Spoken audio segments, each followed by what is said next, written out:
izi nkotanyi zafatiye ku bumara bw'imbunda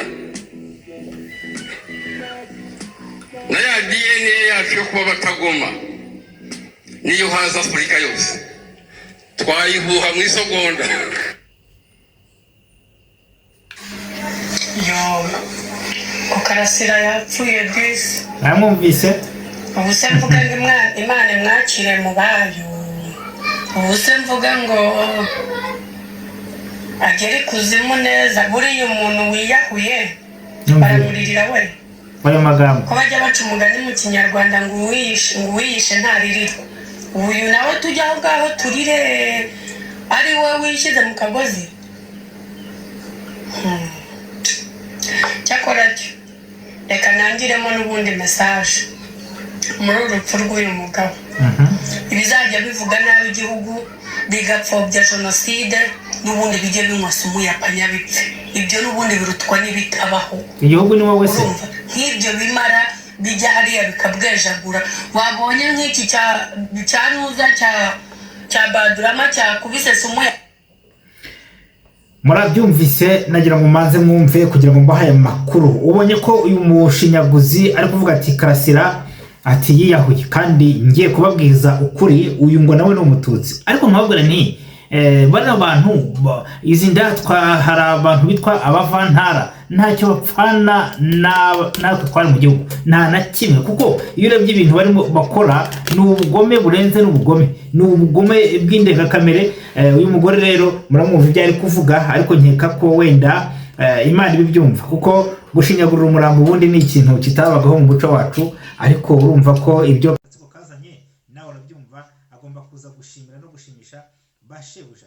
Twakomeje rero mwumvice ko undi watangiye avuga ko ngo inkotanyi ngo nta wazitsinda buri haza Afurika yose ngo bazihuha mu isagonda ariko kandi mbazaniye makuru y'ibiteye ubwoba. None se ibyabaye kuki batahushye batari guhuha abari ingabo ziri kubakubita ndetse zikabatwika ubu tuvugana ku ngingo ya mbere ndamanza babwire ko Perezida Samia Suluhu Kagame ndetse n'uwitwa William Ruto ngo ni umudamu ariko ngo yabakoreye agatendu nakahe gatendu kuri air defense burya ngo ya ntambara yari taratangira neza ndetse bikavuga ko uwo mudamu yaba yambariye urugamba cyangwa se hizigise Samia hari ibyo amaze guhindura ku mirongo imbere ku rugamba ndetse aho kubonera ukuri. Ndagaruka kuri Uvira muri kino gitondo babwire ko ibintu bimeze nabi cyane kandi babwire ko ubu tuvugana zikomeje guhindura imirisho. Kagame ati ndashaka Uvira ese birakunda ibice byose biragoswe nongere mbivuge ubishoboye na kuremo ake karenge. Teratwari ya Karehe ndaza kubigarukaho ku ntambara aho byaje gutungurana kuri FARDC. Ndagaruka kuri USA cyangwa se kuri Amerika n'ubundi ikomeje gusa nkaho ijijisha abakongomani ariko byagera ku itangazo ukabona ko iri kuruma ihuha bati bimeze gute. Nimunyemerere gato manze mbibutse kwinjirana like yawe mbabwira ko ari ingenzi nshibire n'abamaze gukora icyo gikorwa cyiza cyane kandi babwira nti gahunda no gutsinda kano gatsiko kamabandi uko byagenda kose tuzatsinda umwanzi wacu nta naho umutini utatoha nta kizabuza abayuda gutabarwa. Twihute rero hanyuma babwire nti ku ngingo yacu ya mbere reka bifurize igitondo cyiza ni igitondo ndetse nk'ibisanzwe uje kubaha amakuru mbabwira nti karibu mube hafi ntabwo turi butinde rwose na gato. Reka munyemerere duhere ahangaha Uvira n'ubundi aho intambara Uvira Kagame akomeje kuyishoza naraye mbabwiye uburyo ki hare hafashwe intasi n'intasi eshatu. Reka mbigarukeho ntabwo nabitondoye neza. N'intasi eshatu zafashwe ku mugoroba ni intasi za RDF ubwo zafatwaga zifotora ndetse bafite n'ibikoresho byumviriza. Aba ni abasirikare b'abahakazi barwanira kubu mu kirere ndetse babiri harimo n'umwe urwanira ku butaka ariko kandi ntabwo byaje kubahira kuko undercover wacu wari hafi yagize ati turwanya kandoyi waramutse mubwire ko izi ntasi ebyiri zafashwe ntabwo rwose byahiriye ingabo za RDF zateguraga igitero hari ku mugoroba wa ujya gushira gicamunsi ndetse ubwo izi ntasi ziri kuneka zaje guhura n'undi mukobwa w'intasi. Uyu mukobwa akaba ari umurundikazi ndetse yari ari kumwe n'undi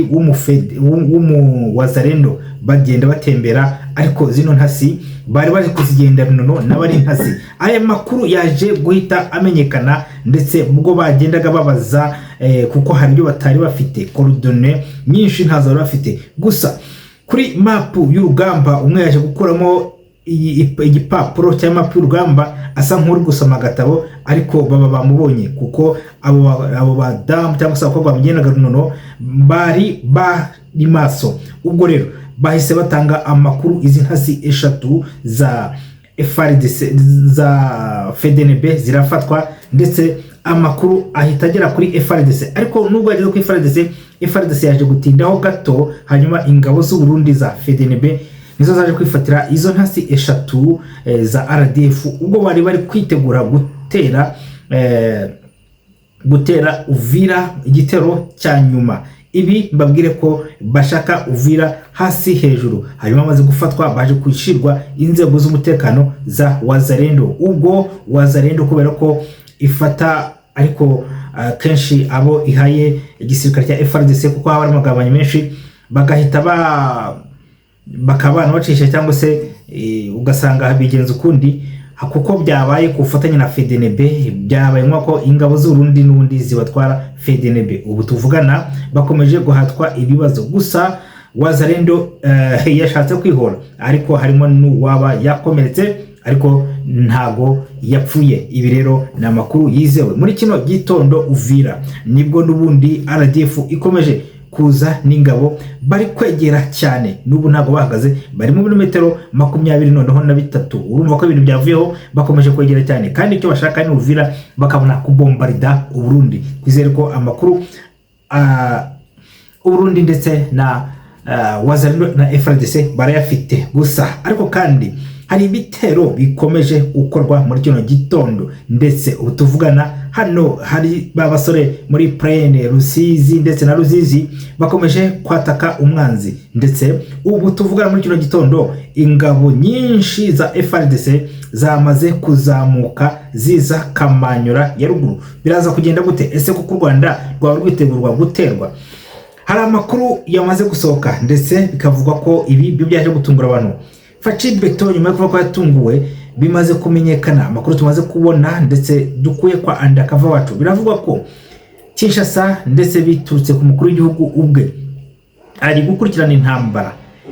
Biravugwa ko ikirere cya kindi cy'u Rwanda, ndavuga ko hari abafashe nyine umusirikare w'u Rwanda rwafashe bita 23. Ubu satellite zamaze kwestarwa mu kirere, niyo mpamvu indege ziri kogoga nk'izigenda ku butaka. Facibeto cyangwa se presidenti ubwayo iri gukurikirana urugamba mu kirere banyuze muri bakoresheje satellite, ndetse ibiri kubera ku mirongo y'imbere ku rugamba. Umukuru w'igihugu cya Kongo ubwe ubu tuvugana niwe uri kubyikurikiranira. Biravuga ko umukuru w'igihugu cya Kongo ari gukurikirana urugamba umunota ku munota, isaha ku isaha kuri satellite. Kongo yamaze gushyira satellite zayo mu kirere kugira ngo bakurikirane urugamba. Niko bimeze, uko niko kuri. Ni amakuru yizewe kandi bikavuga ko ibi bitero bitari busubire inyuma, nubwo Amerika yashatse kubyitandika bavuga ko ngo hagomba kubaho ibigendanye ngo no kumvikana ngo bagasona amasezerano, ariko amasezerano basinye nayo guhagarika intambara, Kagame akava ku butaka bwa Kongo. Ibi rero byabaye mu itangazo ry'ejo ubwo Washington yasoraga itangazo ko ngo ibitero byagabanyuka bya drone kugira ngo amasezerano ashobwe mu bikorwa, ariko wajya kureba ugasanga ari nko gukingira ikibaba kari agatsiko k'amabandi. Ni muri bya bitero byabaye ejo bundi n'ejo ndetse Mushaki, aho Kongo ikomeje gukoresha drone yivuye inyuma. Ibice byinshi byose bya RDF birasa n'ibigoswe, ntabwo birasa biragoswe, kuko FARDC iri kwataka ku mirongo y'imbere yose ku rugamba kuri foro, bari kwatakira impande rimwe bataka umwanzi. Ibi rero byacanganyikishije RDF na Kagame wayo, ndetse uburyo bagomba kugaba ibitero kugira ngo boroherwe ngo nuko bagomba gutera Uburundi kugira ngo imbaraga za Kongo bazinetralize. Mwayibonye ko muri Nyiragongo n'ubundi byanze, ariko bikavuga ko n'ubundi Nyiragongo n'u Rwanda ntaho bitaniye. Abari muri Nyiragongo abo tutazi vuga ko ari Wazalendo ndetse aba special n'abasenayiperi nako mbabarire bakomeje kwegera binjira mu Rwanda. Ibi rero ni amakuru akomeje kubyuka induru ziri kuvuga mu Rwanda ko ngo rutewe, ariko nta waruteye, nibyo bari kwitatatsa bya bindi byabo. Paul Kagame akomeye yaje kujijisha Samia Suluhu ndetse we na Ruto, ariko Suluhu akaba yamaze kubavumbura. Biravuga ko air defense bari bazanye hariya bashaka kugira ngo bikingire ibitero, ndavuga bwo bamanukaga bashaka kugira Gatana. Iyi air defense nayo ikaba imaze kuraswa, yarashwe na zangabo zitazwi zimwe zo mu kibaya cya Rusizi. Hari indi nayo yari Nyangezi nkuko nabivuga, nayo retse ejo bundi ingabo za Tanzania bavuga ko arizo zayishwanyuje. Suluhu bati twagusabye kuva muri intambara none ntabwo ushaka kwivamo. Nawe rero ngo yakomeje ingabo za Tanzania ngo nibwo ziri kurwana ahubwo nk'izisinze insenda, nyuma yuko Kagame na president wa Kenya bavuye bavuye gusaba ibidashoboka, ahubwo Tanzania ngo nibwo yashizemo ibitero mu gusandaza cyangwa se mu gushwanyuza izi air defense. Ndasoreza kuri muri teritwari ya Karehe. Ahangaha nibwo ejo mu gitondo cya kare baje gutungurwa, ndavuga FARDC gutungurwa n'igitero cya RDF cyabatunga mu gitondo cya kare kirabataka, gusa bashaka kwica abantu bari muri defense bose, abasirikare ba FARDC. Imana iza gukimuko baje kurwana birwanaho, ariko kandi nkuko nabivuze tubaha amakuru yose, haguyemo abasirikare ba FARDC 4 barishwe ndetse 2 barakomereka, gusa baje kubona umusada ramforo ku gihe ahangaha muri teritwari ya Karehe nkuko nabivuze, hanyuma baza kubasha kwivuna umwanzi bamusubiza inyuma, ariko abo bahaguye Imana ibahe iruko ridashira. Ntawe usanyira n'udakoramo, ubwo nibyabaye mu ntambara. Nabwiye ko iyo umuntu ari mu ntambara abakina umukino w'urupfu, niko bigenda rero mu ntambara. Nizere ko urugamba rukomeje kugenda neza, kandi iyo upfuye cyangwa se wishwe wawe yapfuye ugomba kumuhorera, cyane ko FARDC na Wazalendo barwanira ukuri ndetse na FDNB, usibye zira ntambara bashorwaho na Kagame ndetse na gatsiko ke. Mbasabe ko mukomeza gusangiza kino kiganiro, kandi babwire nti tuzatsinda kuri mwe mwese mufite iby'iburyo, kandi gufasha Wazalendo nicyo gisubizo. Buri wese musaba kwihutira gufasha wazawaza. Mwakoze mukanya.